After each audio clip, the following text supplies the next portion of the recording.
Hello guys.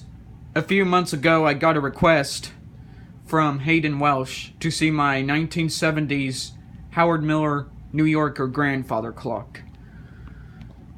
This clock was featured in a few videos on my other channel, Tracy Barnes, and my current account that I'm using until YouTube deleted them. YouTube is stupid sometimes. So I showed this clock being advertised in a catalog that was modern at the time. As I mentioned, this clock is from the 70s, and the catalog was also from the 70s, and this clock's picture was advertised in it. It was about $4,000. A grandfather clock's, price today in this day and age. But this one's probably a little more because it's vintage, and it's a couple decades old. So how did I come across this clock? Well, I was shopping at my local antique shop and just checking to see if anything was there worth looking at. So as we were leaving, the cashier stopped us and said, "There's a house for sale, and supposedly they have a grandfather clock somewhere."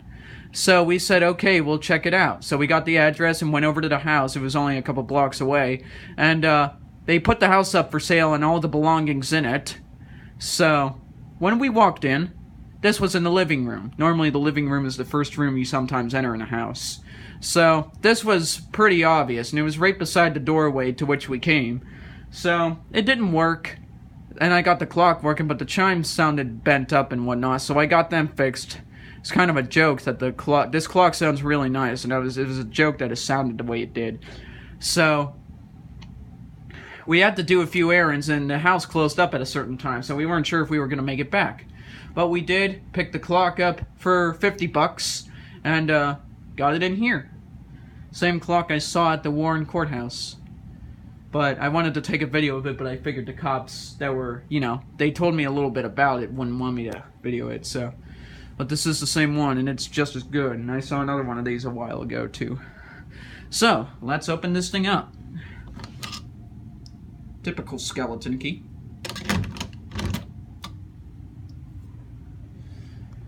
The serial number is 417522. Face on it, USA. Tempest Fusion, no moon phase. Here are two things I got with the clock when I got it. Time and your Howard Miller clock. Basically, this just states the manual of the clock itself.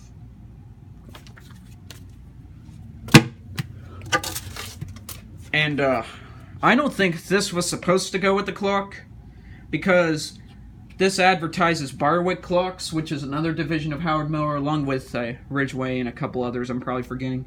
Your name goes down through the ages with Barwick, as the original owner of the only registered and personalized grandfather clock. Oops. If I can get it open. I only have one hand to do this. It's a registration card. It's not filled out.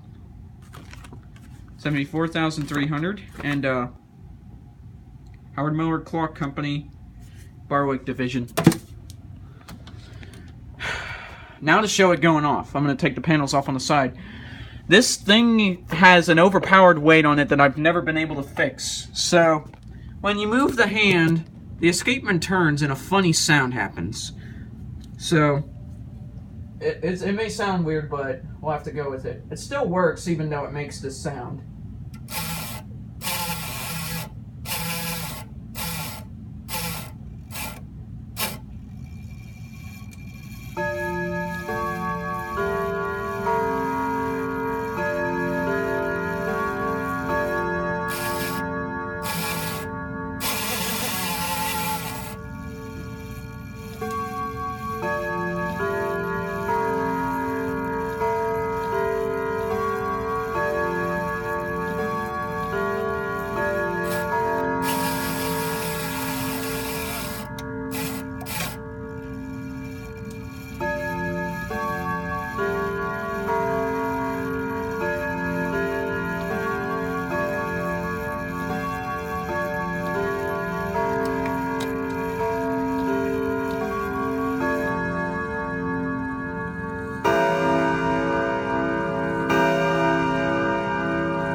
bonnet top with a couple etchings there too. I forgot to mention oak wood, I believe this is. I may not have this clock for much longer because my grandmother expresses interest in having this one. So, it doesn't keep accurate time, so I'm gonna have to look at that. But it's an amazing clock. I really do love it. But it kind of takes up the space for its massive size. But there you guys have it. That is a video of the Howard Miller New Yorker and Hayden Welsh. I hope you enjoy this. If there's anything else you want to see, please let me know and I will video it. Thank you for watching.